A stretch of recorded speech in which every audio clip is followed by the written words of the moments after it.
Hello guys happy friendship day to all. तो एटा होचे कालीर मिनी ब्लॉग थिला। तो काली जेहेतु आम राति रे पूरा लेट नाइट रे सेलिब्रेशन करतुलु, तो आज मते अपलोड करबा पई टाइम मिलला।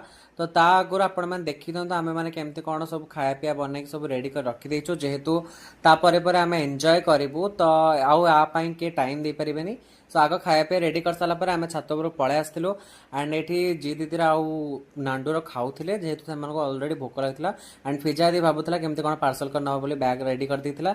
देन तापरे हमर एठी सब जिनस पत्र आ जायतिला। आमे केक कटाकटी पई बस पड़थिलु सब संग साथी मिसिके। एंड तापरे हमर एठी फोटो शूट हे गला और केक काटी साला परे ऑलमोस्ट राति 11:30 पार हेतिला। एंड तापरे हमको फिजा दर मते जेहेतु जिबार थिला, तो आमे एठी खाई देथिलु निजे निजे बाड़ा बाड़ी करके। एंड बहुत भोक लागुथला। एंड खाइबा जो भी हेतिला बहुत टेस्टी भी हेतिला। एंड खाइबार हेतिला भाजी salad pulao and mix veg. And ताक खाई सारा पर देखो यार अवस्था कौन हो जाइए। एंड लास्टली देखो पानी छोटा छोटा होती खेलुले। तो जब वीडियो भल लाइक कर